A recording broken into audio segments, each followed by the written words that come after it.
Okay, so let us try to understand how to find out the resultant of a coplanar concurrent force system by using graphical method. So here we have shown the concurrent force system and we have to find out what will be the resultant of this particular system. So here we are having various forces. So this 200 Newton force is the pull type of the force acting on this particular point. This 300 Newton force is the push type of the force.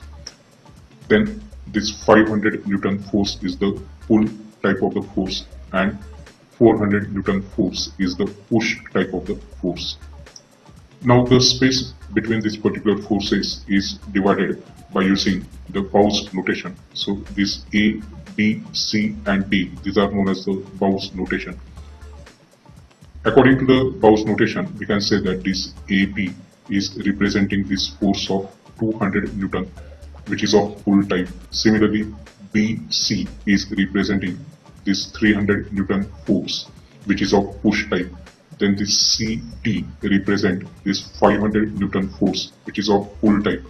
And finally, this DA represents this 400 Newton force, which is of push type.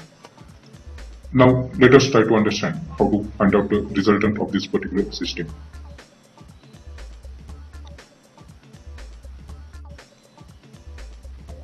Now we'll draw this particular force system.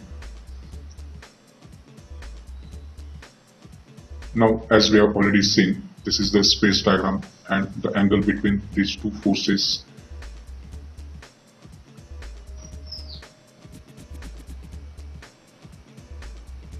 So angle between these two forces is 50 degree and angle between these two forces is 70 degree. Now A, B, C, D are these Gauss notations as we have seen already. Now we'll start with this particular AB.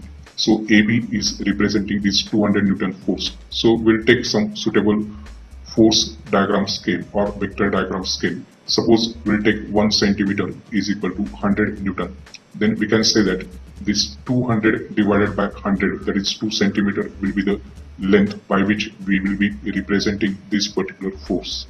Similarly, BC is representing this 300 Newton force, and as we have selected a scale of 1 centimeter is equal to 100 Newton, therefore 300 divided by 100, that is 3 centimeter, will be the length by which we will be representing this particular force.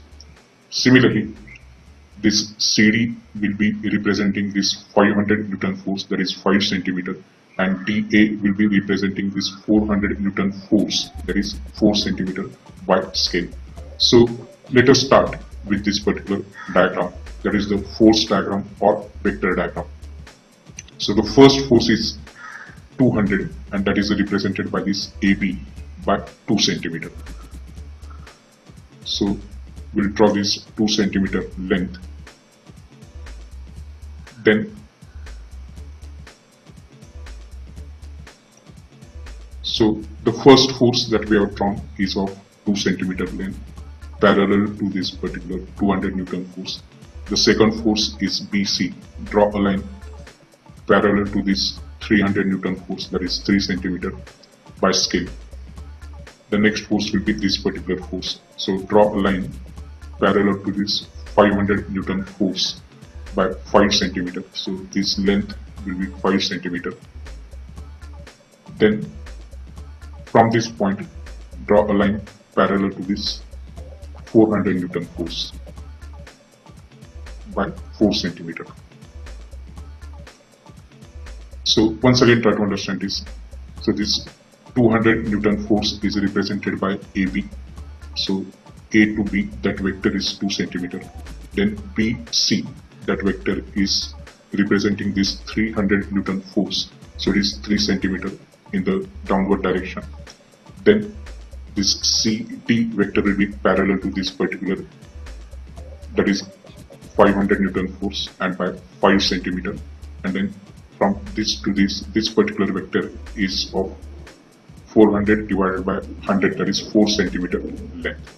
Then the closing side of this particular polygon will be the resultant of the given particular force system.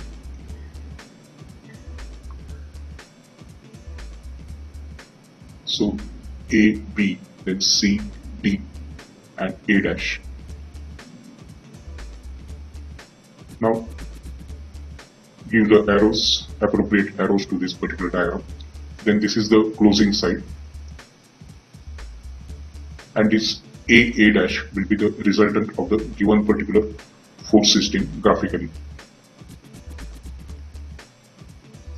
Now, as you can see over here, we are having this particular length A dash we have measured, and it is 5.3 multiplied by the scale. The scale that we have chosen is 1 centimeter is equal to 100 Newton. So 5.3 into 100, that is 530 Newton, and it is making an angle of 54.2 degree with the positive x-axis. So in this way, we can calculate the resultant in magnitude and direction of this particular coplanar concurrent force system.